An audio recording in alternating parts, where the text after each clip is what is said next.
dans cette toute nouvelle vidéo pour les terminales spécialité mathématiques, mais également je pense ceux qui font maths complémentaire. Arrêtez, je sais jamais si ça va aussi dans le programme de maths complémentaire.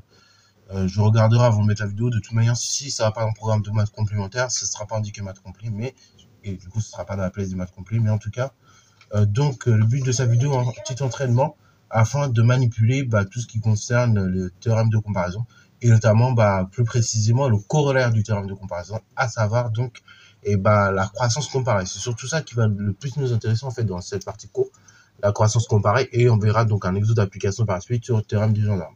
Alors croissance comparée, j'hésite, on fera peut-être 2 exos même, voilà, donc en 2 vidéos différentes afin de bien vous entraîner, et après on fera 1 ou 2 exos pareil sur le théorème du gendarme, comme ça vous serez matrixé là-dessus. Et puis je crois il y a un exo type DS, donc type bac, qui arrivera un petit peu par la suite. Ok. Bon, ceci étant dit, on revient donc à un autre exercice. Donc on a une fonction f qui est définie sur r plus étoile, donc c'est-à-dire sur l'intervalle 0 plus infini, 0 exclu, tout simplement, par f de x égale exponentielle x, x puissance 4 plus 1. Ok, voilà. Donc, quand on a une fonction comme ça, le but c'est de déterminer la limite à plus infini. C'est ça le but de l'exercice. Première chose, au brouillon, toujours. En fait, bon, vous pouvez faire au brouillon, vous pouvez même le faire de tête. Quand on connaît le chapitre, on peut le faire de tête. Donc, au brouillon, je détermine tranquillement la limite du numérateur. Au brouillon, toujours, je détermine la limite du dénominateur. Je regarde si par quotient, je peux conclure. Et si je ne peux pas conclure par quotient, ça veut donc dire qu'on va procéder à une autre méthode. Ok. Donc, tout simplement, dans un premier temps, je regarde par quotient si je peux conclure. Donc, limite, lorsque exponentielle x tend vers plus infini, lorsque x tend vers plus infini, exponentielle x tend vers plus infini. Limite, lorsque x puissance 4 tend vers plus infini, c'est plus infini. On ajoute 1, ça fait plus infini. J'ai donc infini sur infini, qui est une forme indéterminée. Donc, par quotient, on ne peut pas conclure. Ce qui veut donc dire qu'on va donc aborder une autre méthode. Et qu'est-ce que je l'ai toujours dit en général pour une fonction? Pour une fonction, la plupart du temps, la meilleure méthode afin de pouvoir conclure par quotient et lever donc la détermination, ça va être tout simplement de procéder à une factorisation. Une factorisation notamment par le monôme du plus haut degré. Et on va procéder ici à la factorisation du dénominateur par le monôme de plus haut degré, c'est-à-dire x puissance 4. Ok. Donc là, je vais prendre mes couleurs, comme ça vous pourrez bien voir la manipulation. Donc déjà, pour tout, on peut commencer la rédaction de la façon suivante. Pour tout réel x appartenant à l'ensemble de définition de la fonction f, f de x, donc je recopie l'expression afin de me l'approprier, c'est toujours comme ça que je fonctionne personnellement. Donc c'est exponentielle x sur x puissance 4 plus 1. Alors le numérateur, la factorisation, s'il n'y a pas forcément trop d'intérêt à le factoriser, il n'y a qu'un seul terme. En revanche, le dénominateur, j'ai 2 termes.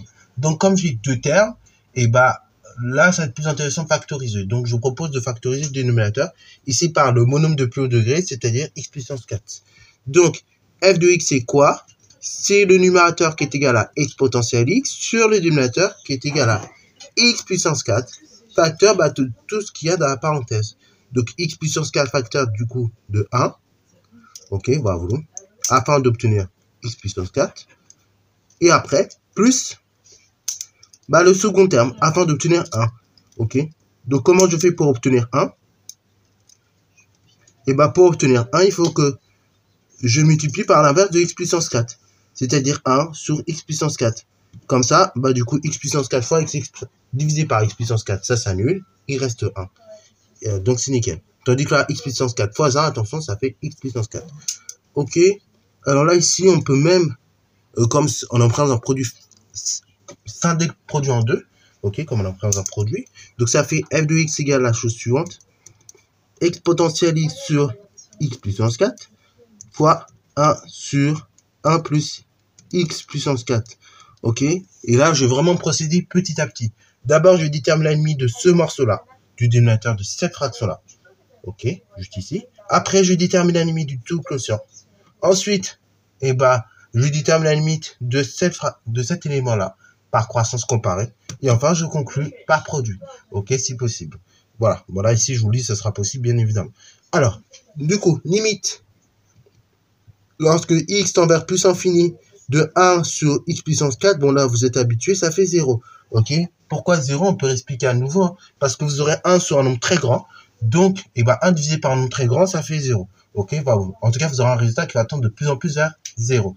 Attention, par contre, quand vous divisez un nombre par un nombre de plus en plus près de 0, la limite c'est plus infini. Ok, vous voyez le délire? Bon, par somme, je peux déduire que la limite du dénominateur, donc limite, lorsque x tend vers plus infini, de 1 plus 1 sur x puissance 4, c'est donc égal à la somme des deux limites, ça fait 1 plus 0, c'est-à-dire 1, ok? 1 plus 1 sur x puissance 4, sa limite c'est 0 lorsque x tend vers plus infini, j'ajoute 1, bah je tiens 1 comme limite. Premier élément. Deuxième élément, donc on va faire la limite de tout ce quotient-là, donc par quotient, je peux obtenir la limite de tout l'ensemble. Limite, lorsque x tend vers plus infini, de 1 sur 1 plus 1 divisé par x puissance 4, ça fait 1 sur 1, c'est-à-dire 1. Limite du dénominateur, on a dit, du coup, c'est égal à la limite de cette somme-là, donc 1, lorsque x tend vers plus infini. Ok, donc là, ça fait 1. 1, il est divisé par 1, d'où limite du par quotient de toute cette fraction-là, qui est égale à 1. Vous voyez le délire? Maintenant, deuxième élément, c'est la limite de tout ce quotient-là, ok? Exponentielle x sur x puissance 4. Certains vont me dire, oui, mais comment je détermine ça? En réalité, on va utiliser le théorème de croissance comparée que nous avions vu dans la dernière vidéo. Vous vous rappelez que j'avais toujours dit que l'exponentielle est doublée de toute manière, en plus infini, hein, lorsque x tend vers plus infini. L'exponentielle va toujours doubler les fonctions puissance, en fait. X puissance n va toujours se faire doubler par exponentielle, ok? Que x vale 2, que x vale 3, que x vale 5, ok?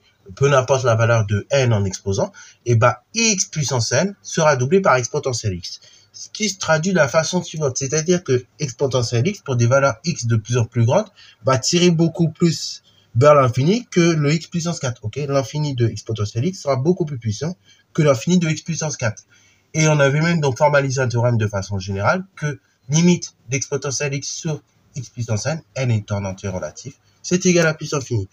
Donc on peut mettre 2 plus par croissance comparée. Donc là, vous citez bien au moins le théorème que vous utilisez. Hein. On sait que limite de lorsque x tend vers plus infini d'exponentielle x sur x puissance 4, ça fait plus infini. Ok, parce que j'ai exponentielle x sur x puissance n. Ok, voilà. Donc on a dit que la limite attendait toujours vers plus infini.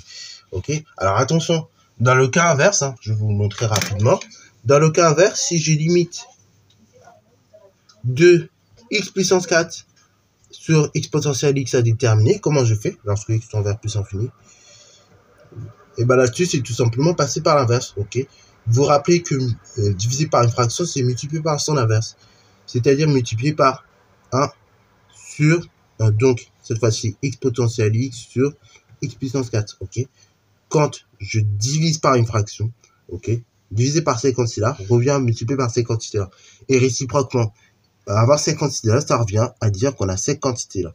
Je sais qu'exponentielle x sur x puissance 4, la limite est plus infini. 1 sur plus infini, ça fait 0. Donc la limite de ça, lorsque x tend vers plus infini, c'est 0. Ok, alors attention, vous voyez l'importance de bien mettre exponentielle x au numérateur, parce que là du coup ça donne pas du tout la même limite.